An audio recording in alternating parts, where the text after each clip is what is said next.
Hello friends, welcome to my channel. इस video में मैं आपको टीचिंग एप्टीट्यूड के 30 क्वेश्चंस का सॉल्यूशन प्रोवाइड करा रही हूं और ये सभी क्वेश्चंस सेकंड शिफ्ट के क्वेश्चंस हैं जिसमें आपका इंग्लिश का पेपर हुआ था।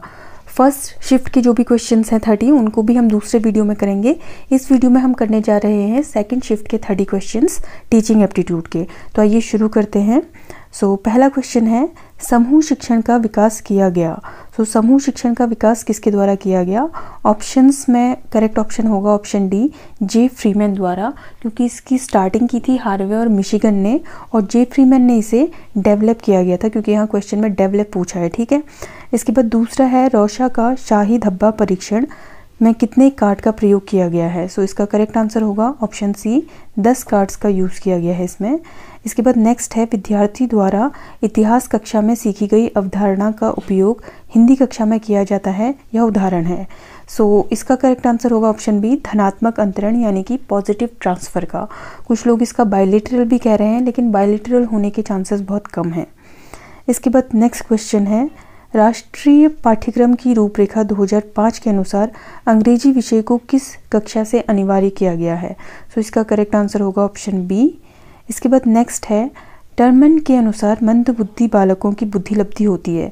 मंदबुद्धि यहाँ पूछा है मेंटल रिटार्डेड चिल्ड्रन। इसका करेक्ट आंसर होगा ऑप्शन बी, 70 से कम होती है मेंटली रिटार्डेड चिल्ड्रन की जो बुद्धि लब्धि यानी कि IQ होता है। इसके बाद नेक्स्ट क्वेश्चन है, किसके अनुसार संप्रेषण हर उस वस्तु को कहते हैं जो कि उस संदेश के अर्थ व्यक्त करती है जिसे एक व्यक्ति से दूसरे व्यक्ति तक पहुंचाया जाता है। ये डेफिनेशन है ब्रूकर की।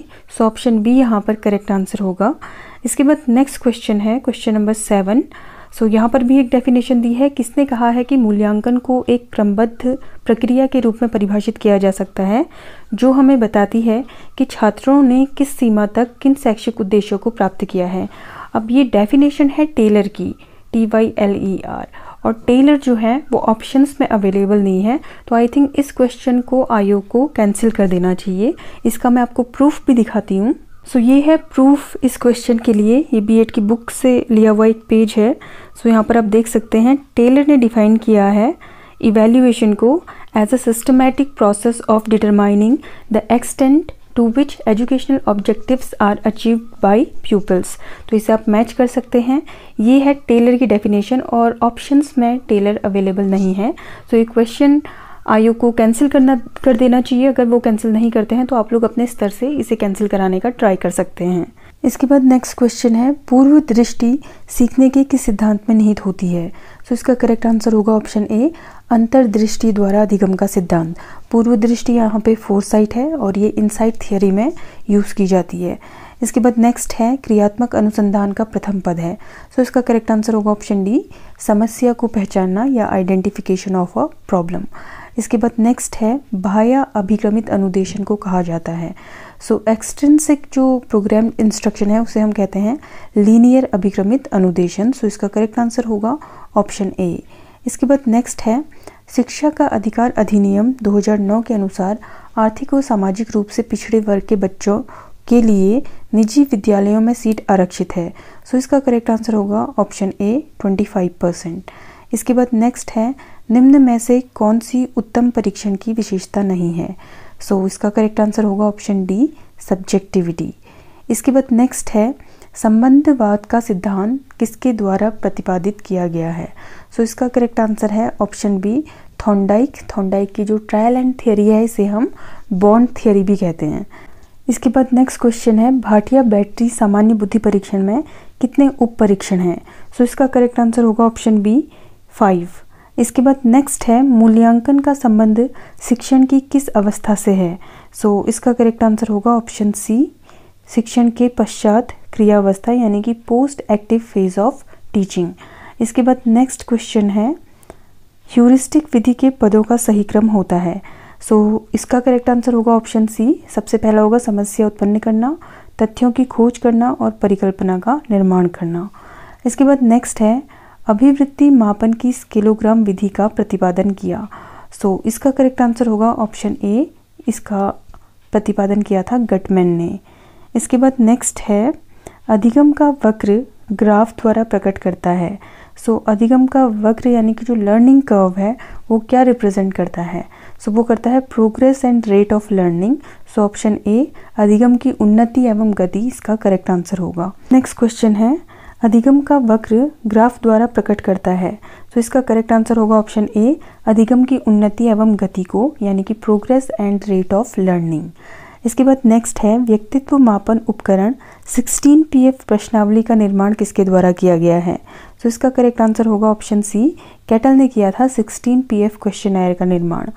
इसके बाद नेक्स्ट है मनोविज्ञान में व्यक्ति के किसी अन्य व्यक्ति के जैसा अपने को प्रदर्शित करना कौन सी रक्षा युक्ति के अंतर्गत आता है? तो ये कौन सी डिफेंस स्ट्रेटेजी है? ऑप्शन डी होगा इसका करेक्ट आंसर आइडेंटिफिकेशन या तादात्मीकरण। इसके बाद नेक्स्ट है किसी परीक्षण में प्रश्नों की संख्या बढ़ा देने से ऑप्शन ए विश्वसनीयता जो है वो बढ़ जाती है, रिलायबिलिटी इंक्रीज हो जाती है। इसके बाद नेक्स्ट क्वेश्चन है किस योजना में स्कूल को बाल गृह समझा गया है? सो चिल्ड्रन होम समझा गया है डाल्टन योजना में।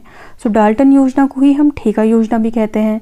तो यहाँ पर बच्चे कंफ्यूज हो गए होंगे कि दो ऑप्शंस एक जैसे क्वेश्चन में रखे गए हैं, तो यहाँ पर ये क्वेश्चन भी डिस्प्यूटेबल हो जाता है और शायद इस क्वेश्चन को आयोग कैंसिल कर दें या स्टूडेंट्स अपने लेवल पे कैंसिल कराने की कोशिश कर सकते हैं इसे भी। इसके बाद नेक्स्ट क्वेश्चन है व्यक्तिगत भिन्नता का ज्ञान शिक्षण का गुण निम्न में से किससे संबंधित है? सो इसका करेक्ट आंसर होना चाहिए ऑप्शन सी सामाजिक गुण। हालांकि कुछ लोग इसे व्यावसायिक गुण भी कह रहे हैं, बट मुझे लगता है ज़्यादा अप्रोप्रिएट यहाँ पर ऑप्शन सी होगा। इसके बाद नेक्स्ट है अर्जित अभिप्रेरकों के अंतर्गत आते हैं। सो अर्जित अभिप्रेरक यानी कि एक्वायर्ड मोटिव्स हैं सहयोग और प्रतिस्पर्धा। इसके बाद नेक्स्ट है किस शिक्षण विधि में उदाहरणों के माध्यम से नए नियम या सिद्धांत निकाले जाते हैं? सो इसका करेक्ट आंसर होगा ऑप्शन सी आगमन यानी कि इंडक्टिव मेथड। इसके बाद नेक्स्ट क्वेश्चन है ब्रूनर के अनुसार बालक की मानसिक अनुभूतियों का तरीका कौन सा नहीं है? सो इसका करेक्ट आंसर होगा ऑप्शन डी मूर्त संक्रियात्मक यानी कि concrete operational. Concrete operational Jean पियाजे की जो संज्ञानात्मक विकास की थियरी है उसका हिस्सा है और ये क्वेश्चन जस्ट इसके बाद ही दिया है, तो इसका आंसर भी आपको पेपर में मिल गया होगा। सो बहुत इजी था क्वेश्चन नंबर 26। इसके बाद नेक्स्ट है जीन पियाजे की संज्ञानात्मक विकास की मूर्त संक्रियात्मक अवस्था है, तो ये है 7 से लेकर 12 वर्ष की आयु तक। इसके बाद नेक्स्ट है प्रेरणा के स्रोत में प्रथम चरण कौन सा है? सो प्रथम चरण जो होता है वो होती है आवश्यकता। इसके बाद नेक्स्ट क्वेश्चन है व्यक्तिगत परीक्षण का प्रकार है।